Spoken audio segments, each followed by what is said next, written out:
It's equally valuable. Yes.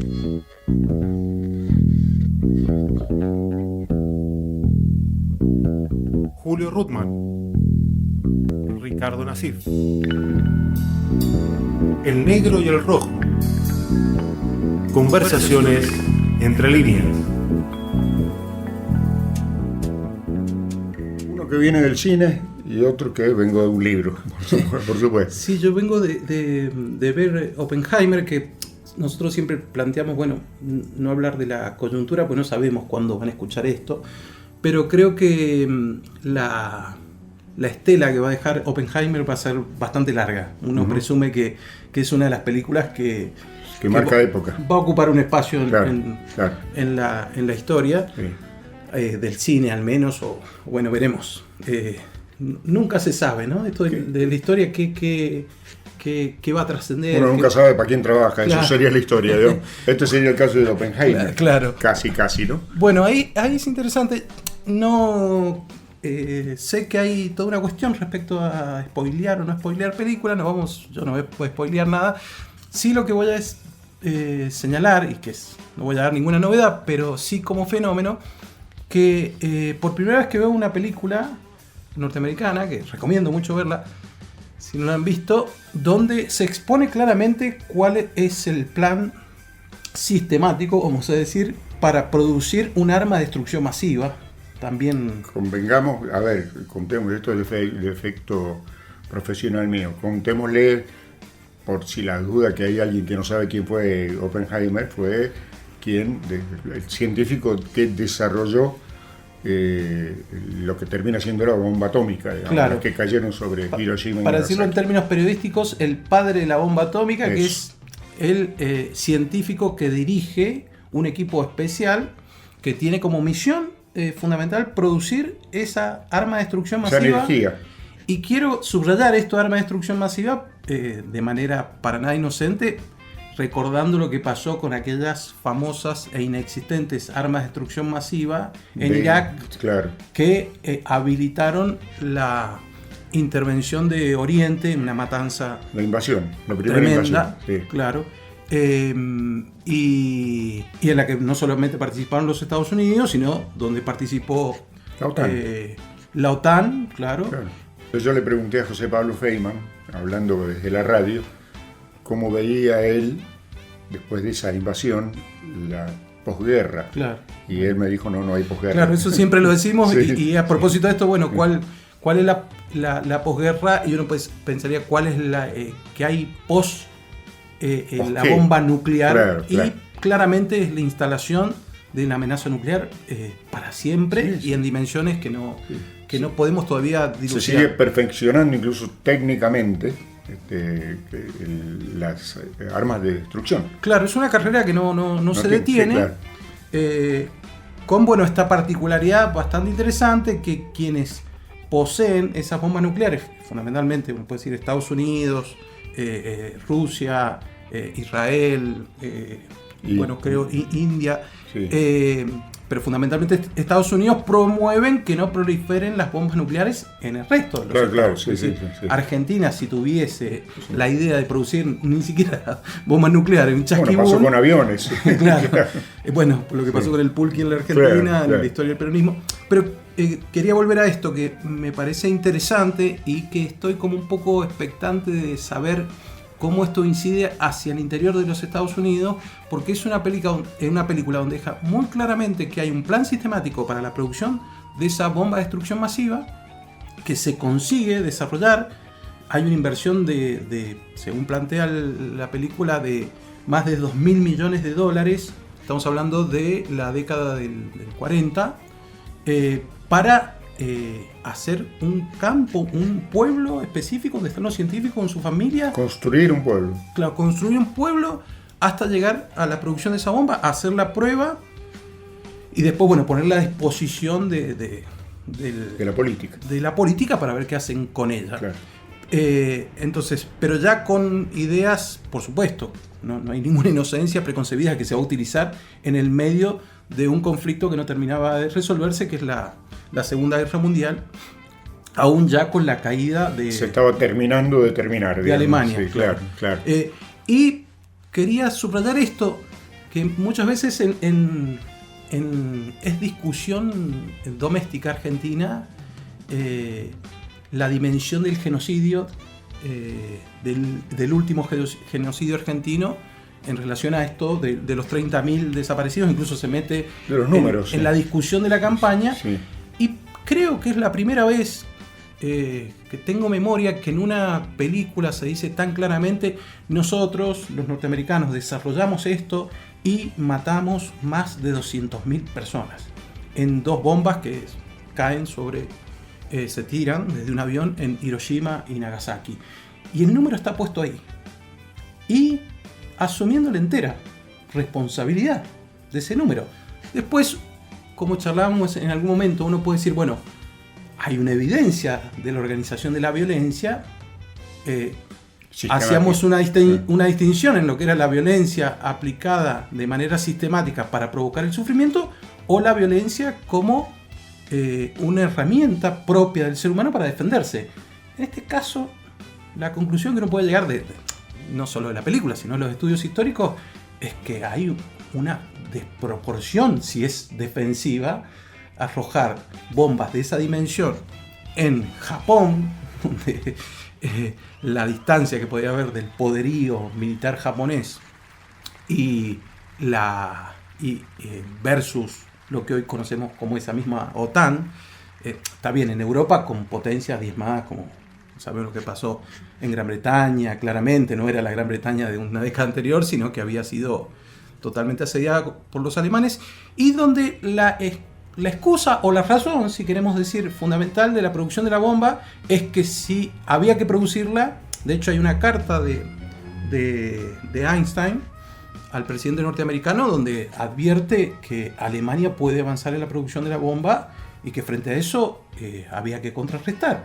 Bueno, en 1945, cuando esta bomba en agosto es arrojada en Hiroshima y Nagasaki, la amenaza alemana no era tal. Es decir, así como las armas de destrucción masiva no estaban en manos de Saddam Hussein en los años 90, esa dimensión de destrucción o esa posibilidad de destrucción por parte de Alemania ya no estaba. De hecho, ya había caído. En ambos casos, el agresor sabía que ya no había. En el caso de Irak, de Hussein, se sabía porque mintieron que había armas de destrucción masiva. Y en el caso de Japón, de Hiroshima y Nagasaki, Estados Unidos sabía que había terminado, que en el eje Berlín-Tokio,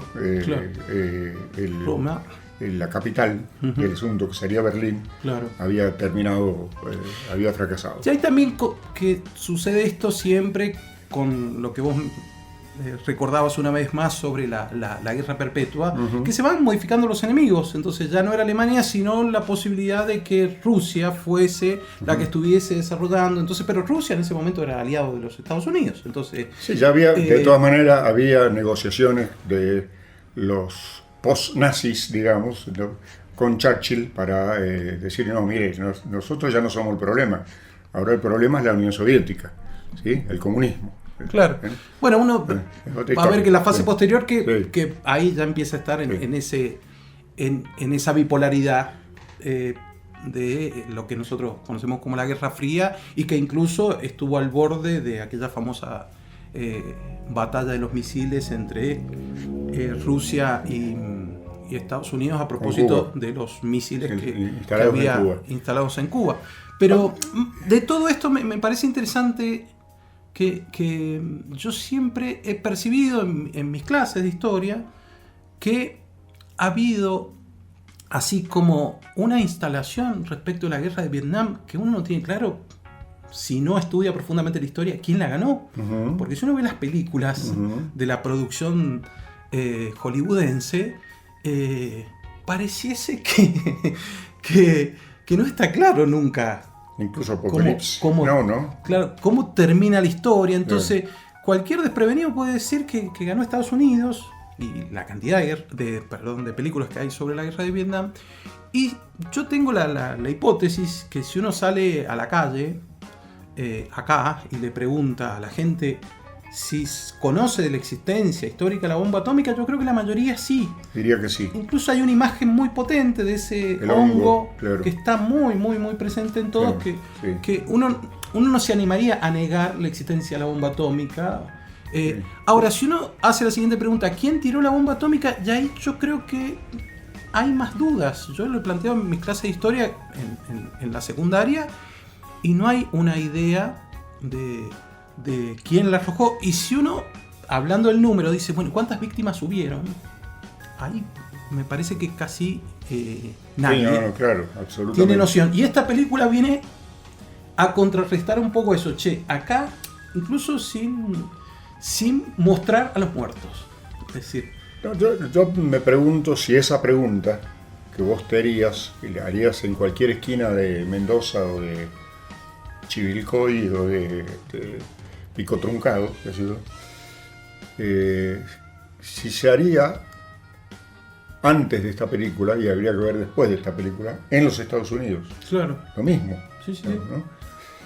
Y haciendo un paralelo, que bueno, las situaciones no son las mismas, pero sí el ocultamiento histórico es el mismo. Yo ya tengo 77 años, hice primaria, secundaria, universitaria, todo, y nunca me enseñaron, y no sé si ahora se enseña, el bombardeo de Plaza de Mayo en 1955. Claro. ¿Sí? Yo ¿Sí? No sé. recordaba también mucho los documentales maravillosos de Michael Moore, ¿no? Sí. Donde él, entre otras cosas que devela, es la gran ignorancia histórica que hay en la media norteamericana. Sí, claro, a eso me refiero. Y me acuerdo siempre, lo hemos citado muchas veces, a Eric Hobsbawm planteando que uno de los grandes problemas del siglo XX es la creación de sujetos ahistóricos que no tienen conciencia de que los precede, que también es un síntoma muy claro de lo que se ha caracterizado como la posmodernidad. Y lo que denuncia maravillosamente Walsh cuando señala que las clases dominantes, además de apropiarse de los medios de producción, se apropian de la historia, Claro. para que la clase obrera siempre esté empezando desde cero. Claro. Yo presumo, o por la información que uno tiene, que no solo acá lo que decían en la Argentina, esa información no está, sino que además ha habido toda una operación. Aquí por lo menos uno encuentra el número y la responsabilidad y cómo eso surgió a partir de esta planificación. Y me acordaba de aquella canción, ¿no? de Pedro Aznar respecto a la primera invasión a Irak, donde decía que nadie vio los muertos de Irak en su pantalla. Yo no me olvido más. ¿Sí?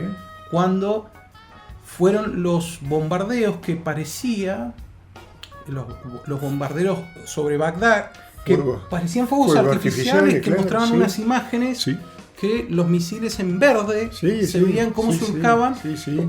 Y empezó ahí una época muy clara, a diferencia de lo que habían ocurrido con conflictos anteriores. Y lo que uno hoy ve respecto a Ucrania, por ejemplo, es muy difícil encontrarse con imágenes de las víctimas. Entonces, son... Ahora un poco más. Claro, Sí. a partir me parece que... Claro. Y Aznar, ¿no? Un músico, un artista, un poeta que pone el dedo en la llaga, Pone claramente el ojo, sobre sí, eso, sí. de ya utilizar la información, utilizar las imágenes, porque uno recuerda, por ejemplo, la asociación con el napalm que tiraban los norteamericanos Vietnam. sobre Vietnam, y aquella famosa foto de la chica, Huyendo, de la niña sí. corriendo quemada. Sí, sí. O cuando uno revisa la historia del fotoperiodismo, hay un vínculo muy directo entre la excelencia del fotoperiodismo y aquellas imágenes que muestran la realidad de la guerra. Y hoy es prácticamente imposible para un fotoperiodista estar en el conflicto bélico. Si hay una censura muy clara de que no, sí, claro. no tienen que haber imágenes. Claro. No tienen que haber imágenes de víctimas. Y ahí creo que si uno piensa... Perdóname, me estoy acordando del documental venezolano, la revolución no fue transmitida. Claro, ¿Sí? claro, sí, bueno, claro, sobre el golpe contra Chávez en el 2002. Sí. Claro. Y creo que ahí la Argentina, respecto a lo que vos preguntabas recién sobre los bombardeos sobre la Plaza de Mayo, a mí me gratifica que todavía sea discusión. No digo que una discusión masiva. Es posible que muchos no tengan presente eso. Sí, pero mi reclamo, la insatisfacción en todo caso, por no llamarle bronca, es que eso tendría que estar en la currícula. Sí. ¿Sí? Porque es un hecho histórico, tremendo, terrible, pero es un hecho histórico. Creo que en los últimos tiempos se ha avanzado mucho y acá también hay toda una discusión de qué es lo que se discute, qué es lo que se enseña en las escuelas y qué es lo que circula por el resto de los ámbitos que a veces tienen mucha más potencia. Por eso destaco lo de esta película. Esta película, como pasó también con la discusión respecto de la película 1985. Para quienes hemos seguido la historia del genocidio, esa película probablemente no nos haya aportado mucho. Claro, es más, nos generó ciertas reacciones en contra. Sí, claro. Pasarle el peine fino. Claro, un señalamiento que la película queda muy tibia en un montón de aspectos. Bueno, pero cuando uno lo piensa en función de que primero que estamos hablando de la industria cinematográfica, pero cómo eso se instala en la cotidianeidad, tiene un efecto verdaderamente notable. Y me parece que esta película, o estoy expectante al menos a ver qué sucede con esa discusión de fuimos nosotros. Es decir, son norteamericanos diciendo fuimos nosotros. Y la posibilidad, insisto en esto, de construir, que no lo plantea la película, de construir una argumentación para decir fuimos nosotros porque nos estábamos defendiendo de un mal mayor, es muy floja de papeles. A eso saltó el partido, claro.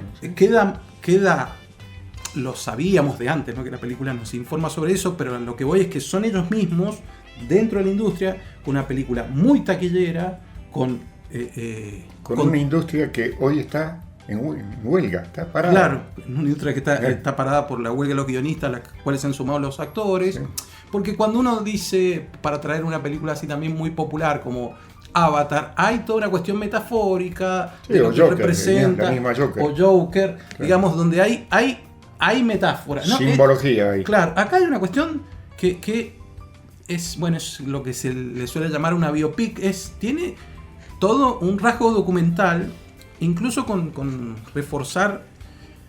Yo escuchaba uno de los comentarios que decía en redes, antes de verla, que decía, bueno, como que había que saber un montón de física para entender la película. Eso decían. Bueno, puede ser, pero yo lo veía desde el punto de vista histórico, decía, hay que tener mucho contexto histórico para entenderla también. Claro. Cuando, por ejemplo, se aborda lo del macartismo, claro. O se habla de la Segunda Guerra Mundial como si uno ya supiera de qué se trata. Pero en todo eso del texto y el contexto, está claro que en el texto está una verdad esencial sobre la mesa. Fuimos nosotros, no fue casual, no fueron abusos ni excesos. Ni un exceso, claro. Fue una planificación donde pusimos uno de los esfuerzos más importantes de la historia de la ciencia científico-técnico al servicio de la matanza en masa. Sí. Y lo concretamos, no una vez, dos. Y si hubiese sido necesario, una más. Si no hubiesen no se hubiese rendido Japón todas las veces que se hubiese hecho falta. A ver, estamos dando vuelta. Te noto eufórico porque recién la viste, digamos. Pero quiero hacer no un paralelo, pero una cuestión en espejo de cómo determinados símbolos marcan historia. Porque esto podría tratarse hasta si uno, por formación o de formación materialista, de materialismo dialéctico, esto podría ser una cuestión dialéctica, esta película, en ese sentido. Yo estaba analizando hoy en la radio un spot publicitario, estamos en plena campaña. un ser muy minúsculo, muy, por decirlo en francés rápido, un energúmeno político que se llama García Moritán. Marido de Pampita se llama. Sí, marido de Pampita. Incluso hay un meme ahí con el documento que dice marido de Pampita, un DNI. Pero no, más allá de eso, el tipo es candidato a intendente o a jefe de gobierno, como dicen ahora, en la ciudad de Buenos Aires. Con, yo te diría, nulas posibilidades de ser elegido. Uh-huh. Pero el tipo proyecta o pide, incluso tiene presentado un proyecto de ley para derribar el edificio, que es a todo esto el Monumento Histórico Nacional, digamos, ¿no? Uh-huh. De donde funciona Desarrollo Social y el Ministerio de Salud, los dos, sí, en ese edificio, el que sobresale en la 9 de julio en la ciudad de Buenos Aires y que según él impide la buena circulación norte-sur uh-huh. en la 9 de julio. En la avenida de 9 de julio. En realidad, el spot, para quienes tenemos alguna noción de leer imágenes, y aquí le mando un cariño a Teresita Sagui, que fue mi profesora de análisis de imágenes, la flecha en la que apunta en el spot a derribar, apunta precisamente a la imagen de Evita. Estamos grabando esto un 26 de julio, que se enciende, cuando cae la noche se enciende, hacia el sur y hacia el norte. La flecha, en la que inmediatamente se ve cómo se destruye el edificio, so pretexto de que ahí están protestas, piquetes, acampes y ese tipo de cosas. Y resultaría tan absurdo decir que bueno, se derrumba el edificio para que haya mejor circulación y que ahí no se pongan los piqueteros, porque sí, para eso hay que terminar por poner el de los ministerios en otro lado. Claro. Entonces, bueno. Sí, sí, es como eliminar los cuchillos para que no hayan más puñaladas. Una cosa así, pero de todas maneras creo que queda claro y hasta creo que sin querer queriendo, un tipo como él me hizo recordar a varias cosas. ¿Por qué ese edificio es Monumento Histórico Nacional? Porque ese edificio, además de toda la historia que tiene, escondió, después del 55, de la fusiladora, escondió el cadáver embalsamado de Evita ahí. Uh-huh. Y puso al coronel de Mori Koenig, coronel del ejército argentino, del área de inteligencia, a ser el único custodio. Y bueno, después hay un montón de historias que surgen al revés de qué le produjo al coronel uh-huh. esa presencia silenciosa, pero de esos silencios que gritan, que lo trastornó al nivel de que, terminado ese episodio, porque finalmente hay toda una operación para sacar el cadáver y llevarlo al cementerio principal de Milán, uh-huh. a nombre de María Magis, y la vuelta a toda la historia, al final le entregan a Perón el cadáver. Pero ese edificio tiene además casi un valor histórico para la resistencia peronista, que aunque era clandestino, la resistencia peronista dejaba todas las noches flores en la puerta del edificio, velas con la imagen de Evita, que es lo que termina de volver loco a de Mori Koenig, que al final termina él asesinando a su esposa. Pero además, y esto tiene el otro valor, el plus, que ese episodio da origen a mí no me gusta hacer ranking, pero hay textos en la historia de la literatura. Uno no puede poner si Shakespeare es mejor que Góngora o que no sé, que Dante Alighieri, sí. No importa, no importa, o que Di Benedetto, pero ese cuento, esa mujer, ¿sí?, que alguna vez lo tuve grabado por Walsh y que me lo robaron, ese cuento es un antes y un después en nuestra lengua. Que hablando, dicho sea de paso, entre mejores y peores, a Jorge Viñas, cuando le preguntan quién era el mejor escritor de la literatura argentina, dijo: si me apuran, Walsh es mejor que Borges. Claro. Pero diciendo como si me apuran. Sí, sí. Bueno, por eso a mí nunca me gustó, porque ahí intervienen otras cosas, Claro. intervienen los gustos, Sí, y una sí, serie de cosas. siempre eso tiene como un efectismo Sí, por eso. más periodístico por eso, que Sí, no, real. puedo decir que a mí me gusta más uno que otro, digamos, Claro. ¿no? Me gusta más Borges que Viñas, por ejemplo. Claro. Aunque lo quise mucho, el viejo, lo quise mucho, pero bueno, pero no quiero entrar en eso. Digo que todo el valor simbólico de querer destruir, derribar, en un momento en que se habla de aniquilar, de terminar para siempre, de eliminar para siempre, de dinamitar. Entonces uno se pone a pensar una cosa que sí me gustaría charlar con vos, digamos, y con la gente que se anime a escuchar. Yo creo que a esta altura de la historia, y voy a empezar, si querés, no por nuestro país, sino por lo que pasó hace muy pocos días en España, en el que había una propuesta supuestamente mayoritaria de gente que trataba de volver al franquismo, ya no de manera simbólica, de manera explícita, ¿sí? Y en realidad la estrategia del oficialismo español, que para mí es blandito, surtió efecto. Claro. ¿Qué hizo Pedro Sánchez? Fue a los medios oligopólicos, hegemónicos, cualquier relación con lo de Argentina puede hacerse. Es muy clara. Y planteó que, él no lo llamó así, yo le pongo este nombre, que no solamente es un cambio de gobierno, ni siquiera de sistema, es un retroceso civilizatorio. ¿Sí? Cuando uno de los candidatos argentinos, Javier Milei, este invento como si fuera una pasta dental, digamos, ¿no? Y que, bueno, dijeron que era la mejor pasta dental para lo que viene, y ahora, asustados, los mismos que lo inflaron, dicen que no, que en realidad no sirve. Pero cuando esa misma persona dice: hay que volver a la Argentina de Alberdi.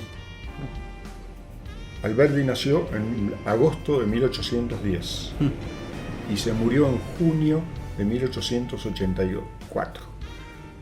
Es decir, hay que volver a la Argentina del siglo XIX, más allá de las bondades o no que tenga Alberdi, digamos, en este asunto, ¿sí?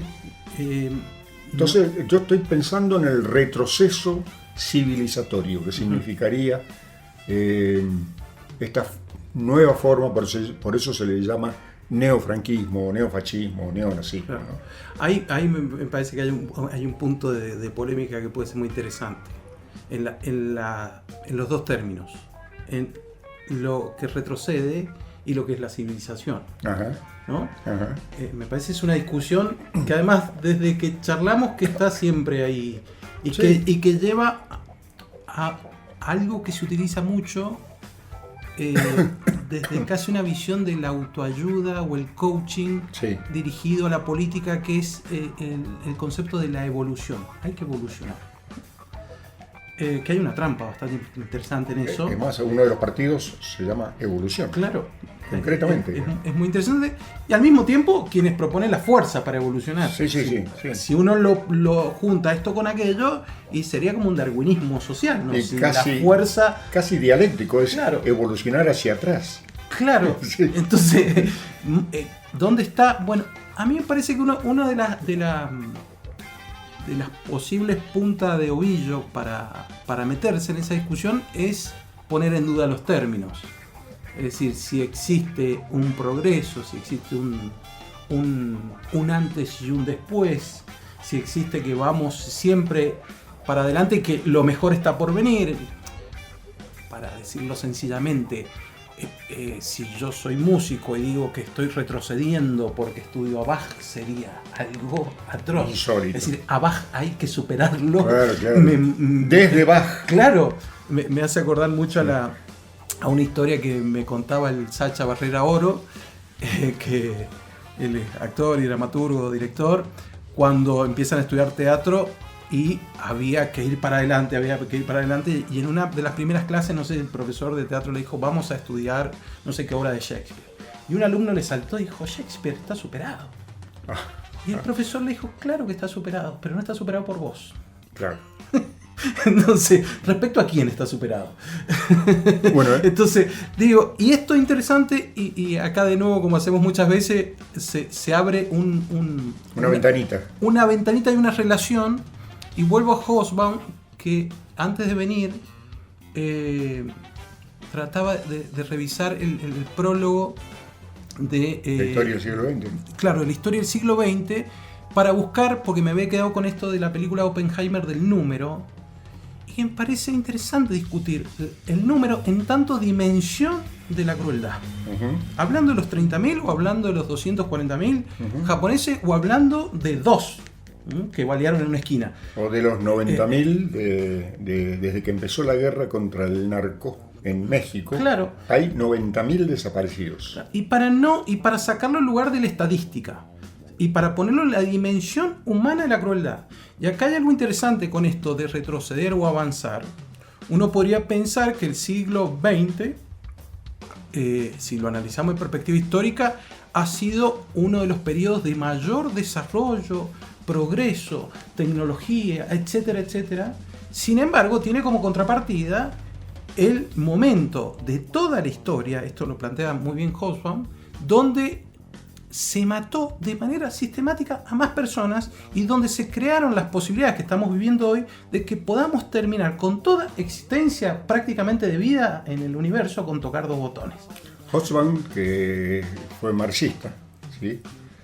Yo que soy el rojo de este dúo, digamos, también, terminamos por entender, yo terminé por aprender con Hobsbawm y tantos otros, que uno de los conceptos a superar del marxismo como herramienta de pensamiento es el determinismo histórico. Claro, bueno, a mí me parece por eso esta ligación con el progreso y lo civilizatorio, porque uno podría decir, bueno, los incas eran una civilización en términos de la tradición griega o romana, de la civitas romana, ¿no? De la ciudad, y nos mete de cabeza a la dicotomía civilización o barbarie. Exactamente. Entonces, o civilización es barbarie. Claro, si esa es la civilización que me proponen, claro, yo quiero quedarme en la barbarie o retroceder a la barbarie, claro. Si es lo que se plantea. Entonces, ahí, volviendo un poco a lo que vos decías de esto, el análisis de imagen que lo vi yo también al video de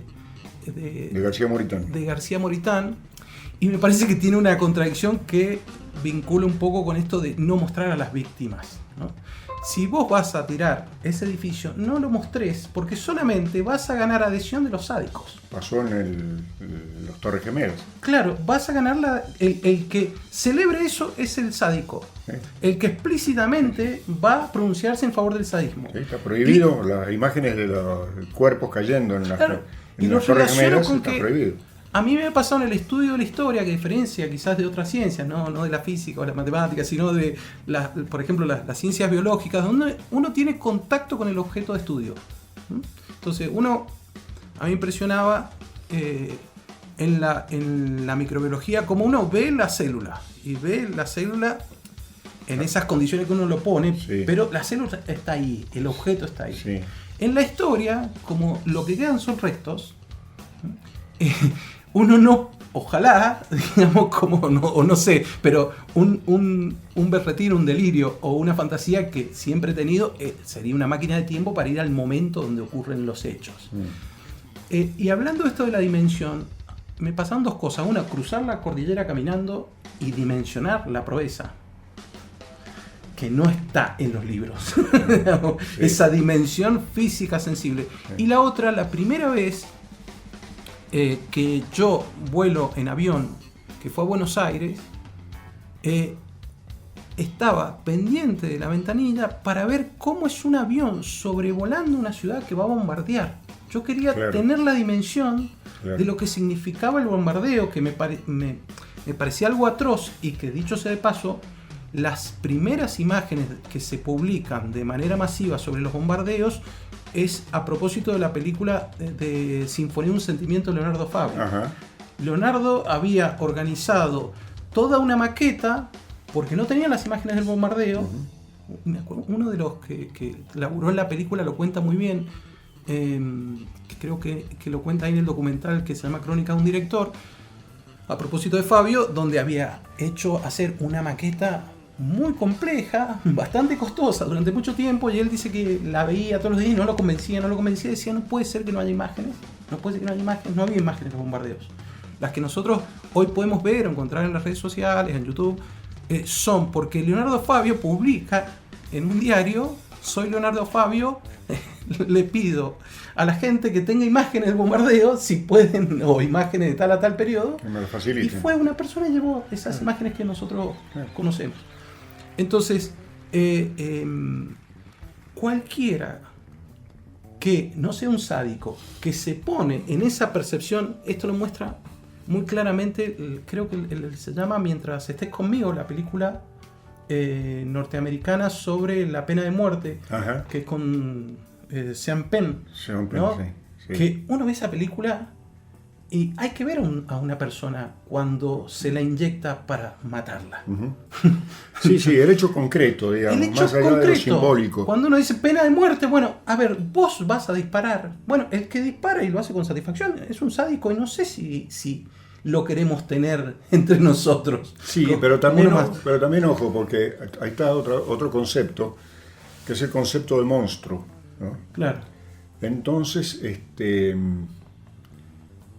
creo que Nietzsche decía que si nosotros tratamos a alguien muy encarnecidamente de monstruo, estamos tratando de ocultar qué parte de monstruo tenemos nosotros. Claro. Digamos, ¿no? Pero más allá de eso, y esto, como dice Cristina, todo tiene que ver con todo, es lógico, me parece lógico, que empiece a aparecer literatura y otras obras de arte alrededor de la pandemia del COVID. Ujú. ¿Sí? Estoy leyendo, voy por la mitad del libro, de uno de los fetiches míos, digamos, ¿no? El griego Petros Márkaris, aunque nació en Estambul, es griego y escribe en griego. El libro, la novela nueva, la verdad es que estaba extrañando porque cada tanto me da síndrome de abstinencia de Márkaris, ¿no? Y de algunos otros.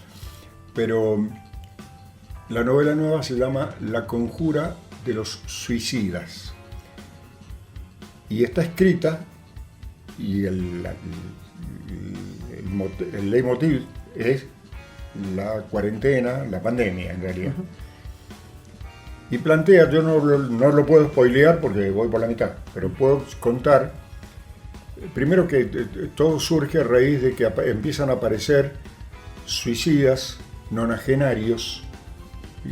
Que viven solos o que tienen que una vez por día van a cuidarlos, etcétera, que tienen como antecedente haber sido militantes de izquierda durante la dictadura de los coroneles en la década del 60 en Grecia, y que dejan cartas que se viralizan para sublevar a la gente que se está muriendo de hambre porque no puede ir a laburar y todo este tipo de cosas. Bueno, lo que vivimos acá, Claro. ¿viste? Que vivimos En el medio toda la cuestión conspiranoica de que el virus no existe, que es Soros y los grandes para manejar el nuevo orden mundial. Bueno, todo lo que vivimos aquí, digamos, Claro. ¿no?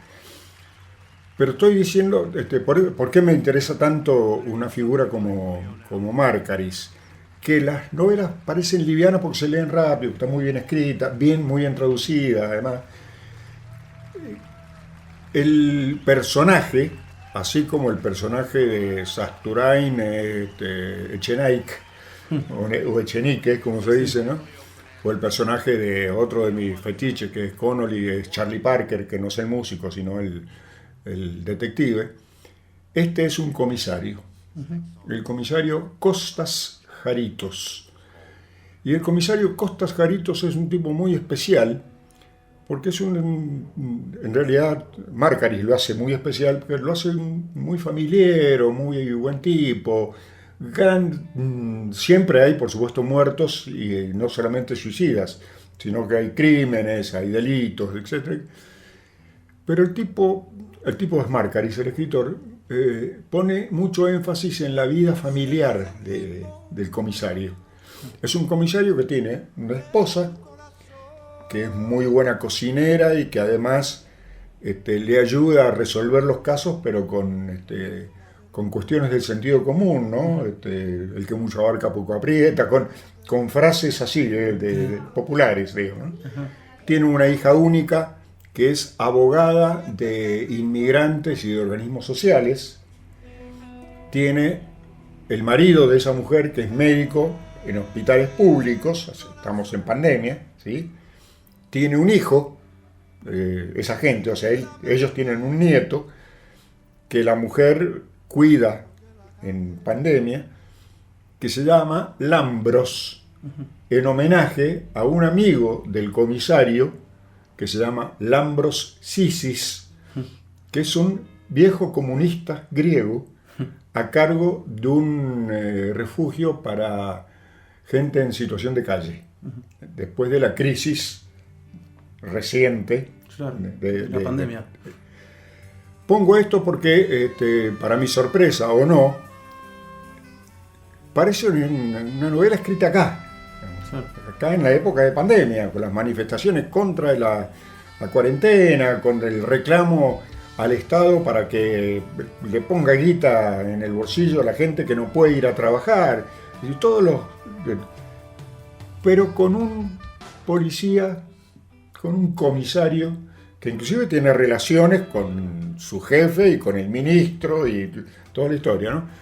Digo porque el retroceso, vuelvo al retroceso civilizatorio, que significa que el golpe a la soberbia que fue el coronavirus. Y el anverso de la humanización y la deshumanización. Exactamente. Así como sí. por vía de estadística uno deshumaniza, Sí. bueno, yo no sé cuántos somos conscientes cuando decimos que hay el 50% de pobreza, lo que eso representa, ¿no? O en esto que decíamos recién, la invisibilización de la víctima, la negación de la víctima, que va más allá de cómo actúan los poderes, acá como decíamos, esto sistemático para eliminar al otro, para eliminarlos en masa, Sí, claro. sino a mí, por ejemplo, me hace mucho ruido y que se vio muy fuerte en la pandemia, cómo las muertes concretas de las personas se invisibilizan cuando no se hacen los ritos funerarios, cuando rápidamente se resuelve y pasemos a otra cosa, donde no hay símbolos o representaciones que dejen memoria de lo sucedido. Exactamente. Sí. Ahí hay también una cuestión de funcionamiento hegemónico de la negación de la muerte, de la deshumanización de la muerte y la deshumanización de la vida. Y una de las maneras, como vos señalabas recién, de deshumanizar, cuando no nos queremos enfrentar a los victimarios, es ponerlos en el lugar de la anomalía, de la anomalía del monstruo. Claro, que sí. Afortunadamente, eso recién cuando hablábamos de esto de la bomba, y un poco lo empecé a decir, yo celebro mucho que en la Argentina se ha dado en el último tiempo un ejercicio de memoria muy interesante y de avance en función de no tapar el pasado y sigamos para adelante. Sí. De hecho, esta misma semana ha habido en Mendoza una nueva sentencia a un genocida. Exactamente. Y uno va a la audiencia o ve en la fotografía las audiencias y ve las víctimas, los victimarios y cómo la gente llora después de 40 años celebrando esa justicia y se pone feliz celebrando ese ejercicio permanente de humanización que ese tipo no fue un monstruo. Claro, y que ha sido muy notable en las provincias como en Mendoza, donde se avanzaron con los juicios por jurados, porque una cosa es decir, uno ve en el noticiero a ese tipo hay que matarlo, hay que meterlo a la cárcel, y otra es verlo en la sala de audiencia, escuchar los testimonios, escuchar su palabra, ver todas las pruebas que hay sobre la mesa. Hasta de repente ver llorar a su familia. Claro, y yo tengo que resolver su libertad o su prisión. Exactamente. Sí.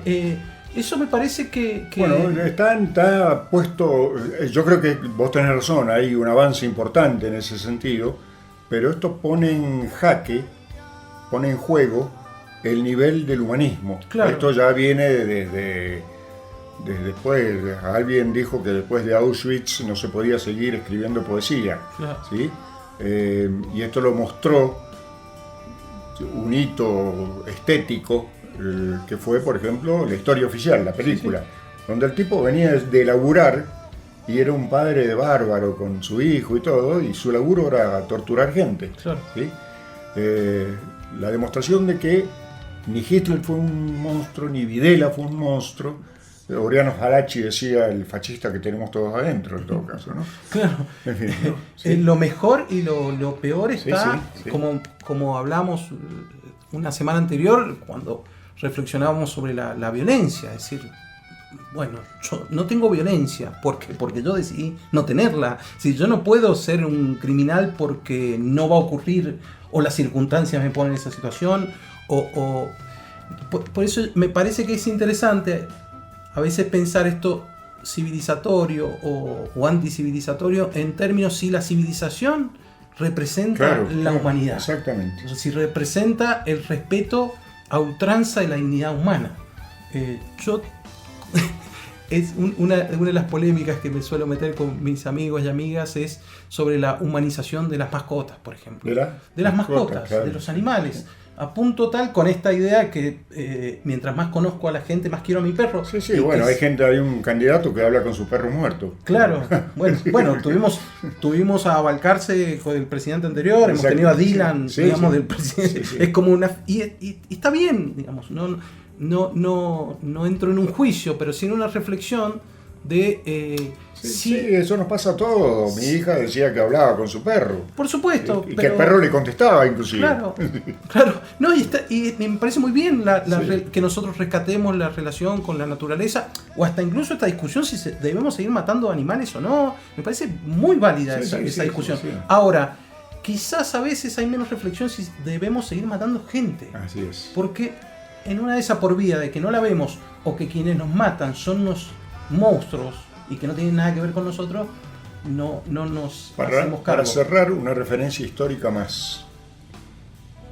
Se dice, yo no sé, forma parte del mito, de que Nietzsche se vuelve loco cuando ve que desde la ventana, yo estuve frente al edificio donde vivía en Milán, en la plaza, un cochero, ¿sí?, tortura o le pega muy mal a su caballo, que eso lo vuelve loco. Está como diciendo, bueno, eso le colmó el equilibrio emocional, digamos, ¿no? A ver cómo se torturaba a un animal, digamos, ¿no? Escuchaste a Ricardo Nassif y Julio Ruttmann. Conversaciones entre líneas.